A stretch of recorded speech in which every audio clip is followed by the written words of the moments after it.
They interrupted me 21 times while I was reading my husband's will, the will he wrote with trembling hands before he died. I stayed quiet. I swallowed every sting, every insult, every smirk they thought I couldn't see. But I hit record before the lawyer walked in. And what happened after that changed everything they thought they knew about me. It was the kind of morning that crept in soft and slow, with light filtering through the kitchen window like it had every day for nearly 40 years. The maple trees had just started turning, their leaves warming into golds and reds. Ray would have called it perfect coffee weather. He used to say that as if fall was brewed fresh every morning just for us. I stood by the counter, both hands wrapped around my mug, not for the heat, but for something to hold. The quiet in the house wasn't peaceful. It was the kind that hums around you when something is missing, and for the past 7 months it had been Ray, my husband, my partner in everything. That morning, I took out the file he left me, a plain, cream-colored folder. Inside was the final version of his will. He'd written it by hand, even though we'd drafted it properly with Lena's help months before he passed. But Ray had always been that way, thorough, sentimental in private. He asked me to read it out loud when the children returned, said he wanted them to hear it from me, said it mattered that they saw my face while I said the words. That part, I think, is what broke me the most. Because today, they were all coming home.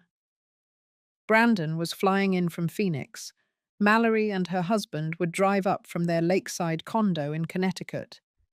And I'd already heard from both of them this week. Not about how I was holding up, or if I needed anything. No, just asking about the will, asking what I planned to do with the land, the house, the accounts. Brandon even sent a draft of something he wanted to review together. Now, I don't know what kind of families other people come from, but I can tell you this. When your son refers to your home as a legacy property in an email, something has shifted. When your daughter suggests repurposing the barn before she's even seen the will, something has snapped. I walked into Ray's old office that morning and placed the folder on the desk. I stared at the chair he used to sit in, the one with the leather so worn it had taken the shape of his shoulders. I could still see the last mug of coffee he left half full beside the lamp. I'd never moved it. The air felt thick, like it knew what was coming.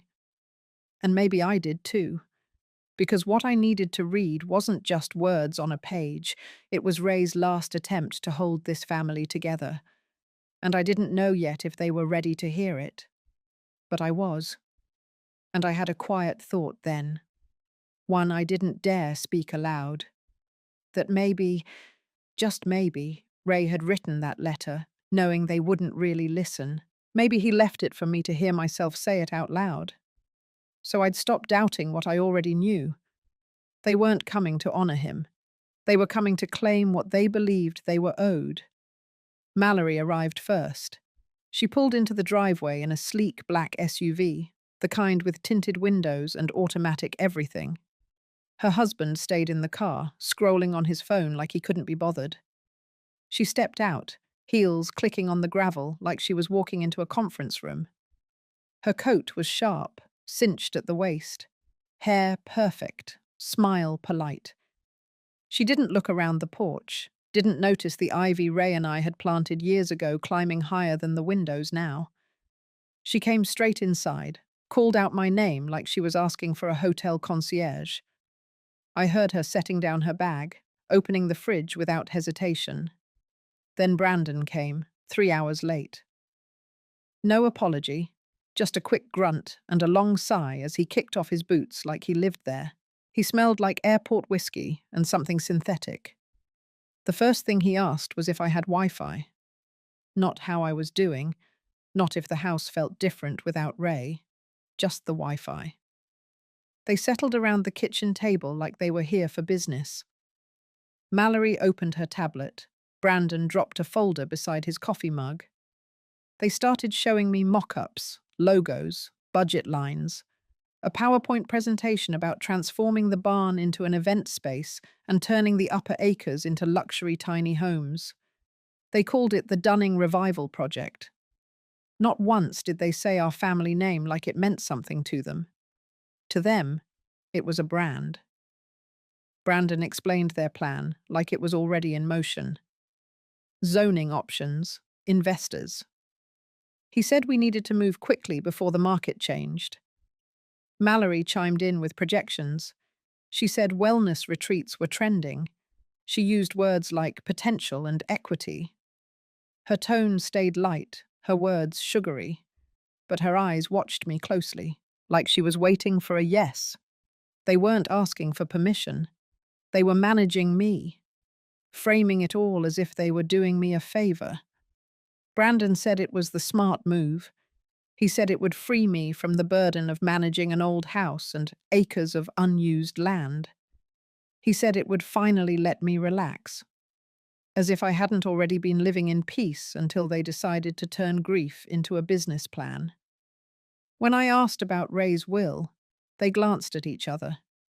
Mallory said they hadn't seen the final copy, but they assumed he wanted what was best for the family. Brandon laughed and said Dad never liked wasting opportunities.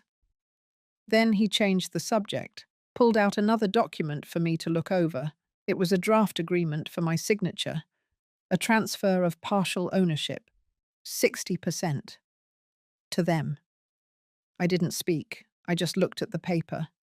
My name, typed out in bold. A dotted line waiting at the bottom. They kept talking. Background music from their world of numbers and control. I got up, walked into the next room, and closed the door behind me. For a long moment, I didn't move. Just stood there, hand on the frame, heart steady, not angry, not afraid, just clear.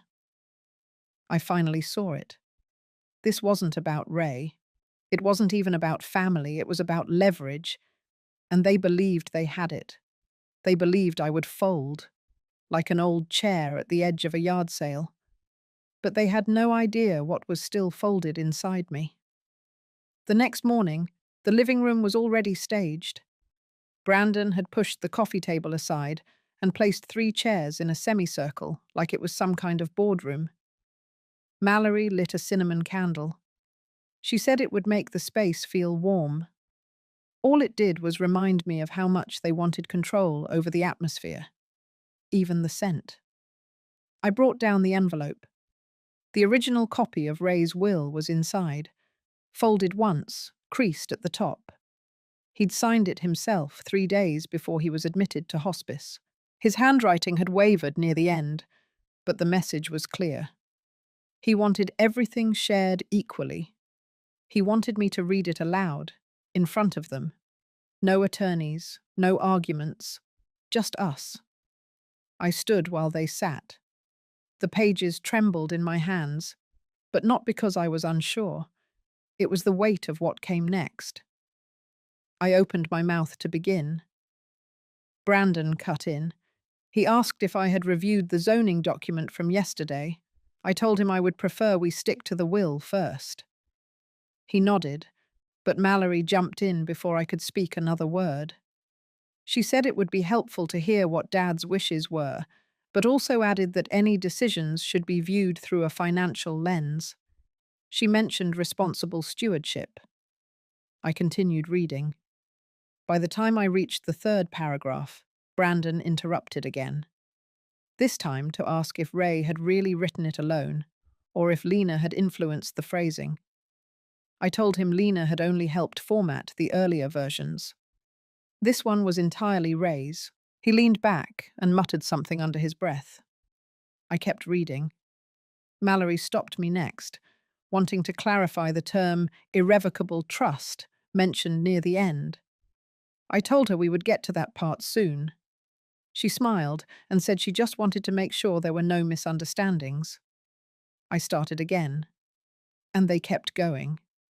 They asked about property taxes, legacy planning, the logistics of restructuring the accounts. They asked if the document had been notarized. They asked if I had made any edits. They questioned dates, signatures, word choice. They interrupted me 21 times. I counted, not out loud, not on paper. But inside, I marked each one, like notches on a fence post. Each moment chipped away at the silence Ray had hoped for. Each interruption erased what could have been a moment of shared memory. They weren't listening to the words. They were listening for opportunities. By the time I reached the final sentence, I realized something. They had no intention of honoring it. This wasn't about understanding his wishes. It was about rerouting them, rewriting them by making so much noise that the meaning got lost in the clutter. I looked at their faces. Brandon was tapping his pen against the arm of his chair. Mallory was scrolling on her phone. I folded the will quietly and placed it back in the envelope. Told them we were done for now, that the lawyer would be here the following afternoon. Mallory nodded, said that was for the best. Brandon asked if we could revisit the equity breakdown later, said he had a few refinements in mind. I didn't answer. I walked upstairs and sat at the edge of the bed, the same one Ray had rested on for the last week of his life. My hands were still, my breathing even. There was no anger left, only clarity. They had made a mistake. They thought they were wearing me down, but they were only helping me see them more clearly, helping me remember who I was before the grief, before the quiet, before they turned my home into a conference call.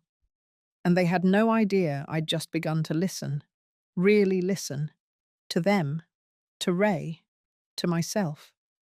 That night, I went to the hall closet and pulled out the old voice recorder Ray used to keep. It still had the same scuff mark on the corner from where it had once fallen off his desk. I checked the batteries, still working. It had been years since I touched it, but my fingers knew exactly what to do. Quietly, I slipped it into my cardigan pocket and left it there. The next morning, I made pancakes, not because I wanted to, but because feeding people was something I could control. Mallory barely touched hers. She was already reviewing emails by the time the syrup hit the table. Brandon ate like he hadn't had a meal in 2 days. No one asked if I had slept. No one said anything about yesterday. It was as if the reading of Ray's will had been nothing more than a minor inconvenience in their schedule. At 9:56, the lawyer arrived. Her name was Dina Marron. She had a calm face, the kind that didn't react much. I liked her immediately. She greeted Brandon and Mallory with polite distance, then shook my hand with both of hers. I led her to the dining room. I had already set the recorder under a napkin next to my chair. Dina opened her briefcase. She started by stating that Ray's most recent will had been notarized, filed, and confirmed legally binding. She explained what an irrevocable trust meant, carefully.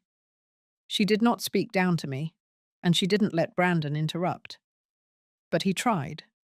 Twice. Mallory chimed in once with a question about flexibility. Dina answered it simply. No. That was the nature of an irrevocable trust. The allocations could not be modified without serious legal grounds, which they did not have. I watched Brandon's jaw tighten. Mallory crossed her arms. Dina continued. Ray had left specific instructions. The house would remain in my name. The land was to be split equally among the 3 children, including my late daughter's share, which was designated to her son, Thomas. A financial advisor had been appointed to manage distribution until Thomas turned 25. Ray had also requested a memorial scholarship be established in his name at the local high school. I had known about the scholarship, but I didn't know Ray had already begun funding it through his life insurance. That part caught me off guard. It made my chest tighten in a strange way. Love and sadness, mixed like wet paint. Brandon leaned forward and asked Dina if the property assets could be consolidated into a family LLC instead. He said it would be more efficient. Dina repeated herself. The will was final. Brandon asked if I had been influenced, if maybe I didn't understand all the legal language at the time of signing. Dina looked at me, then looked back at him. She told him the will wasn't mine. It was Ray's. Mallory took out a printout. It was a list of ideas, events, branding concepts. She asked if the trust could potentially be used to fund early-stage renovations on the barn. Dina told her no, not unless the other beneficiaries agreed, which included Thomas's guardian and the trustee. Mallory's smile slipped. Brandon didn't speak for a while. When he did, his voice was tight. He said he just wanted what was best for the family. I said nothing. After Dina left, I walked her out and thanked her. She paused by the car, told me she'd handled hundreds of family estates, and that what I was doing took courage. I nodded, held her gaze, and said I wasn't done yet. Because I wasn't. That recorder in my pocket held the proof of how little respect they had for Ray's final words, and I had no intention of letting it go to waste. That night, I sat in Ray's office and played the recording back. I listened to every interruption, every deflection, every time they turned something meant to honor him into a business pitch. Their voices were calm, composed, even cheerful at moments. But underneath it all was entitlement. Quiet, calculated entitlement. I labeled the file and saved it onto a flash drive. Then I backed it up to my email. I did it slowly, intentionally, because I had learned something important in the silence that followed Ray's passing. Protecting your peace means preparing for when others try to take it.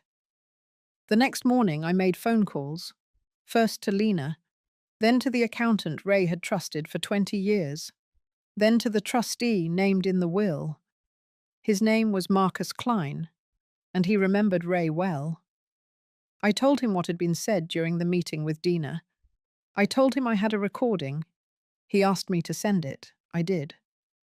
By noon, I had arranged to meet with Marcus at his office the following week. He told me he would begin preparing a summary report of the legal standing of the estate, and that he would also make a formal note of any coercive behavior or attempts to undermine the trust. He said those things mattered, especially when money was involved. Brandon and Mallory didn't ask where I was going. They assumed I was running errands. They assumed a lot of things, like that I was fragile, that grief had made me slow, that silence meant weakness. But they didn't know I was writing everything down. They didn't know I had kept copies of every draft Ray ever wrote. They didn't know I had the first version of the will where Ray had left everything to me outright, before I convinced him to include the others. They didn't know how many decisions Ray had deferred to me because he trusted my judgment more than their ambition. That afternoon, Brandon invited a local contractor over without telling me. I came in from watering the porch plants and saw him walking the man through the side yard, pointing to the barn and nodding as if he already owned it. When I asked what was going on, he said they were just gathering estimates, said it would be useful down the line. I told him to cancel it. He said I was being difficult. I said the discussion was over. Mallory stayed out of it. She sat at the kitchen island, sipping her tea, watching us like she was measuring the air. Later that night, I found a folder left open on the dining table. Inside was a mock budget breakdown, construction, marketing, web design, a line item labeled Transitional Oversight. I saw my name next to it, in parentheses. Mallory had typed, Initial soft role, later phased out. It was there, plain as daylight. They had no intention of keeping me involved, no intention of honoring what Ray built. They were only being polite because the house was still in my name, because the trust was still out of their reach, for now. I didn't say anything. I closed the folder and placed it back exactly where I found it. But I started packing the next day. Not because I was leaving, but because I was preparing to move everything that mattered somewhere safer, somewhere they couldn't touch. By the time they realized what I was doing, it would already be done. And all their blueprints, all their backdoor plans, all their smug confidence would collapse under the weight of one truth they had refused to believe: that I was still Ray's wife, still his partner, and I was not done protecting what we built. 2 days later, I called Thomas's guardian, Maria. She was Ray's cousin on his mother's side, and she had been caring for Thomas ever since we lost Emily. Maria was kind but sharp, the kind of woman who didn't waste time with polite nonsense. I told her about the meeting, about the interruptions, about Brandon and Mallory's attempt to rework the estate into a business model with themselves at the center. I didn't dramatize anything. I just sent her the recording and let her hear it herself. Within 24 hours, Maria called me back. She had already spoken to Marcus, the trustee. She told me she would file a formal objection to any proposed restructuring of assets unless it directly benefited Thomas. She also made it clear she would not tolerate any pressure or manipulation toward me. I thanked her. She said it wasn't about me. It was about Ray, about respect. That same afternoon, Marcus called to confirm that he had documented everything. He had begun drafting a letter of advisory to the other two beneficiaries, stating that any further attempt to interfere with the structure of the trust without consensus could result in legal action. His tone was dry, professional, but underneath it, I could hear something else. He had seen this kind of behavior before. I asked him if I should say anything to Brandon and Mallory. He said I didn't need to. The documentation would speak for itself. Still, I knew I had to prepare for what came next. They weren't going to let this go quietly. That night, I went through Ray's old files. I pulled out the original plans for the orchard, the loan paperwork from the year we nearly lost the house, the notes he'd taken during his final months. Ray had recorded everything, not because he didn't trust people, but because he had learned that memories fade and promises slip. Paper stayed. Paper told the truth. I found a small folder tucked behind a box of tax returns. Inside were hand-drawn sketches for a community garden, notes about veterans in the area, ideas for mentorship programs. He'd written a line in pencil, barely legible. Let them build something that lasts. It wasn't underlined. It wasn't explained. But I understood. Ray hadn't just wanted to leave money. He had wanted to leave direction, vision, a reason for the land to remain whole. The next morning, I scheduled a call with a local nonprofit. I told them I had a potential proposal, pending some legal clarity. They were interested. They had been trying to expand into rural programs for years. I didn't tell Brandon or Mallory anything, but I saw Mallory watching me from the window that afternoon as I spoke on the phone by the garden. She was narrowing her eyes, reading my body language. I pretended not to notice. She stepped back behind the curtain. Later, I found the barn door open. Just a few inches. Nothing broken, nothing stolen, just open. I shut it quietly. And I locked it. Whatever they thought they were getting away with, whatever plans they thought they could push through behind my back, they were about to learn something Ray always understood. I may have been quiet, but I was never passive, and they had mistaken patience for permission. The next morning, I woke early. The house was quiet except for the soft ticking of the clock above the mantel. I made coffee and sat at the kitchen table, my hands wrapped around the warm mug, watching the light shift across the floor. I had barely taken my second sip when Mallory walked in, fully dressed, phone in hand. Her eyes didn't meet mine. She was already speaking before she reached the table. She said they had scheduled a second meeting with the contractor. said they needed more accurate estimates. I told her the answer was still no, that until everything was finalized and legally settled, no one would be stepping foot on the property with a clipboard. She didn't argue. She just nodded slowly, like she was indulging me. Then she left the room. I went upstairs and opened the drawer where I kept copies of the correspondence with Marcus and Maria. Printed everything. Paperwork didn't blink. It didn't shift tone. It stayed where you left it. I placed the documents into a binder and kept it with me, always within reach.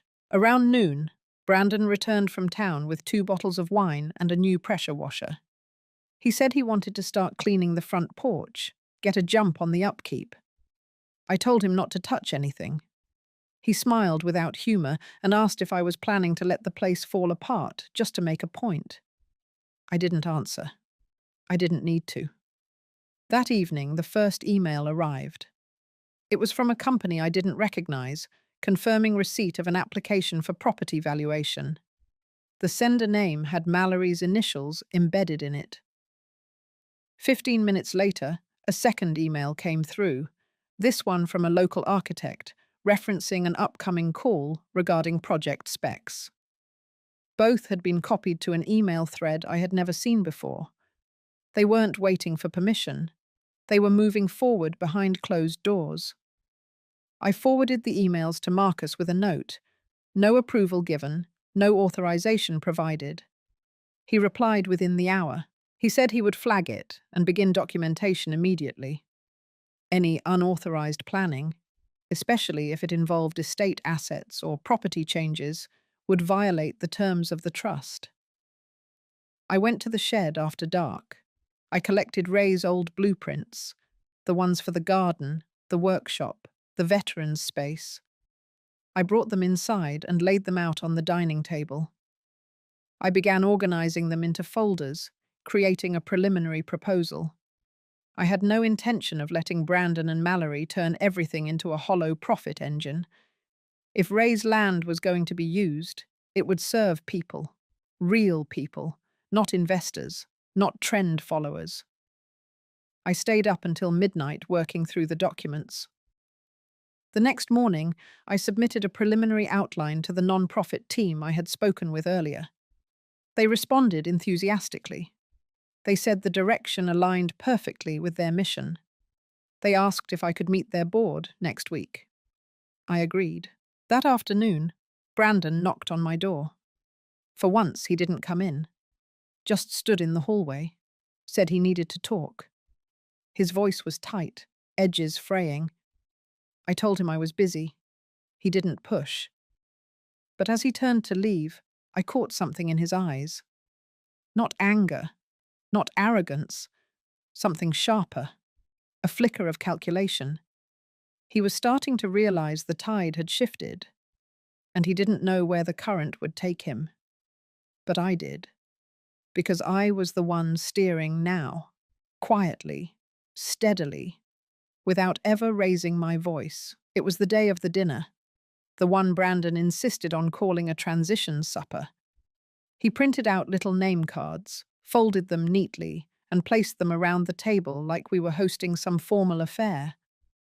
Mallory brought in catered dishes, set out cloth napkins, and lit tapered candles like we were celebrating a merger instead of remembering a man. I wore a soft grey blouse Ray had once complimented. I combed my hair back and put on the earrings he gave me on our 35th anniversary. I moved slowly, intentionally. My heart was steady. By 6 o'clock, the house had filled with the sound of plates and wine glasses. Brandon stood at the head of the table, glass in hand, and gave a short toast. He thanked everyone for coming and said how proud he was that the family was moving forward. Mallory smiled. She reached over and squeezed his hand like they had just sealed something. I waited. After the first course, Brandon leaned back and cleared his throat. He said it was the right time to start talking about next steps. He glanced at Mallory. She nodded and took out a folder. Inside were typed notes and a new draft of a business plan. She handed one to me and began speaking softly, as if to a child. She described the vision for converting the orchard into an event space. Weekend weddings, local retreats, midweek workshops. She pointed to revenue projections, tax benefits, future scalability. I let her finish. Then I stood up. I said I appreciated their energy, their initiative, their ideas, but that the land was no longer part of any business plan, that as of that morning, ownership of the orchard, the barn, and the adjacent lot had been transferred to the non-profit I had been working with, that it would be designated for educational and community development purposes per Ray's original sketches and legacy notes. Brandon froze. Mallory blinked once, then twice, and asked what that meant for them. I told them the trust remained unchanged, their shares were intact. But the physical property, the part they had been circling like vultures, was no longer accessible for commercial use. It was now protected under a different mission, a public one they could not manipulate. Mallory's mouth tightened. She said something about needing legal review. I nodded. I said Marcus already had the documentation. So did Maria. So did the Non-Profits Council. Brandon's voice broke through. He said I had no right, that I was dismantling everything Dad worked for. I looked straight at him and said this was exactly what Ray worked for, to leave something that lasted beyond profit, to make something meaningful. I sat down again.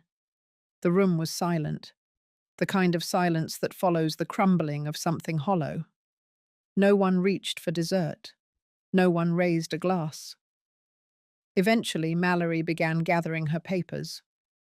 Brandon stood slowly, stiff and quiet. They left the dining room without another word. I sat alone for a while after they left. The candles burned low. The food cooled. The wine remained untouched. But I felt something I hadn't felt in months. Relief. Not because it was over, but because I had spoken Ray's truth aloud, without hesitation, without apology. I had said the thing he could no longer say himself, and in that moment, I knew I had finally done right by him. The next morning, the house was silent, no footsteps, no hushed phone calls, no sound of Brandon pacing or Mallory typing at the kitchen island. They had packed up and left sometime in the night. I found a note on the counter. It said they needed space, that things had clearly shifted beyond repair. There was no apology, no signature, just a few vague words and a quiet exit. I stood at the window with my coffee and watched the driveway for a long time, even though I already knew they were gone. There was no satisfaction in their absence, only stillness. A hollow space where confrontation had once filled the air. Later that morning, Marcus called. He had spoken to Mallory's attorney. They had reviewed the property transfer and confirmed it was airtight. The non-profit partnership was secure.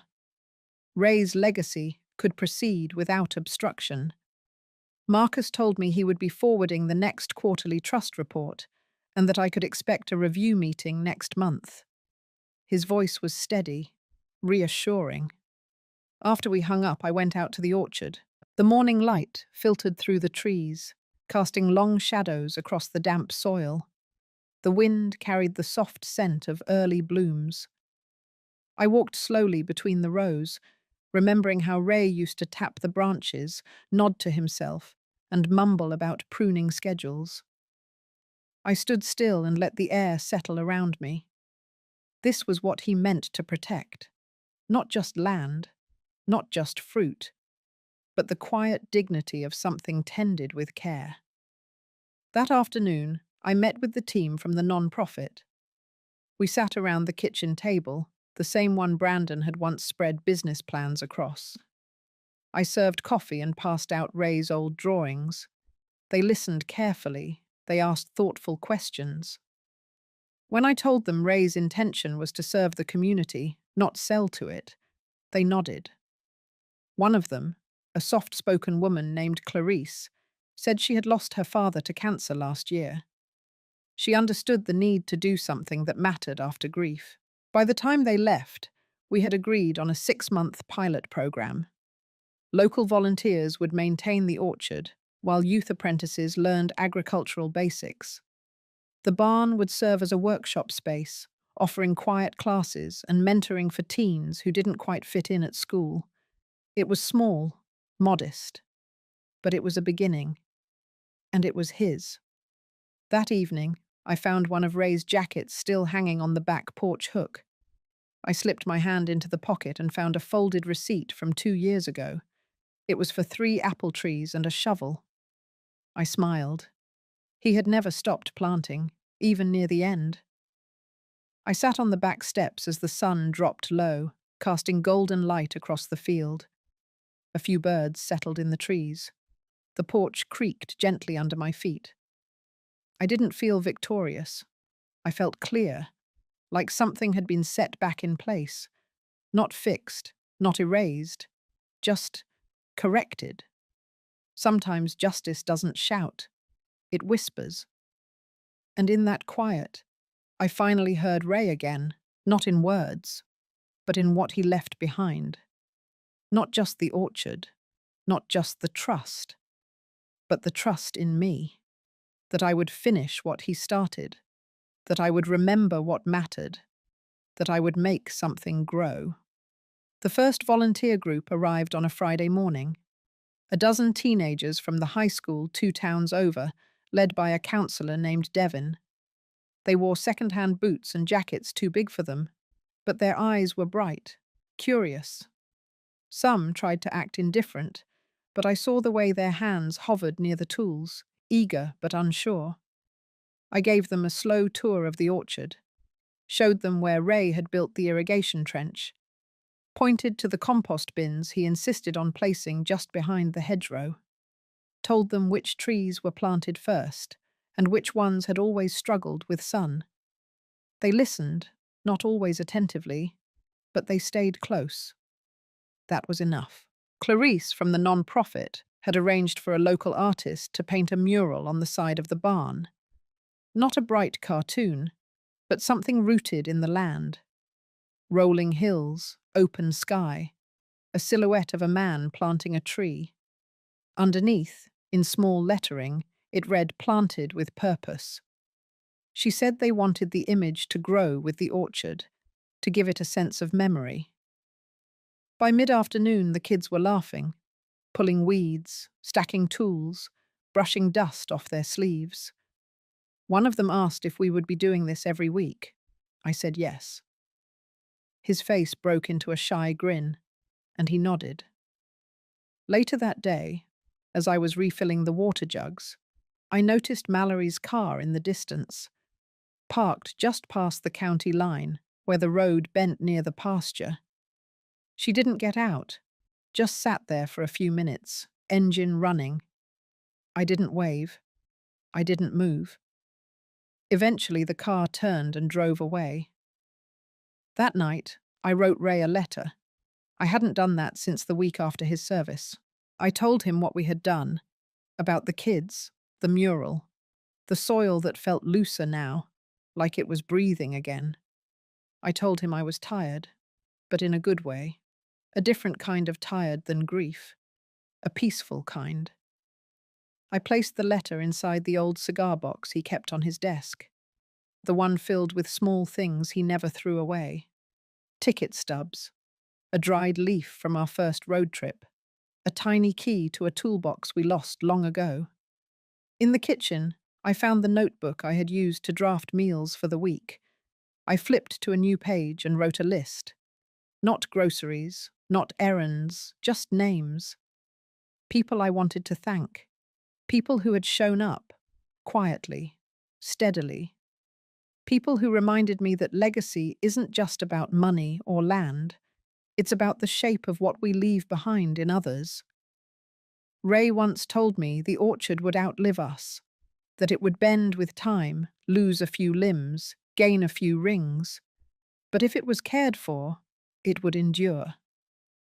Now I understood what he meant, and I was finally ready to let it speak for itself. No more defending it, just letting it grow. Spring came early that year. The orchard bloomed in quiet waves. First the dogwoods, then the apples, then the wild lavender Ray planted near the fence line. Everything softened, even the air. It smelled like a beginning. I spent most mornings outside now, not working, just watching. The kids from the program came twice a week. Some were the same, others rotated in. They called me Miss Estelle. One of them, a tall boy named Andre, asked if he could help build new benches near the East Row. Said his grandfather used to work with wood. I said yes. We didn't speak much while we worked, but the silence was good. It was shared, not heavy. One afternoon, Clarice stopped by to drop off some papers. She stood near the edge of the field, hands in her coat pockets, and said the board had approved full partnership status for the orchard. It was official now. Protected, named, recognized. I nodded. I didn't need a ceremony. But I did place one of Ray's old caps on the bench we built, right at the center, facing west. That was where the light always fell best. The house felt lighter now, too. Not emptier, just clearer. Like everything unnecessary had finally been cleared away. I donated old furniture, sent a box of books to the local library, kept only what mattered. One evening, I stood at the kitchen window and watched the trees. The wind moved through them like a breath. I closed my eyes and let the sound settle. I didn't win anything. I didn't get revenge. But I kept my word. To Ray, to myself, to the land. And that, more than anything, was enough. If this story touched something in you, take a moment. Breathe. Maybe you've had to protect something that no one else saw the value in. Maybe you've felt that quiet ache of being dismissed. You're not alone. Share your story, or just sit with mine. Either way, you're welcome here.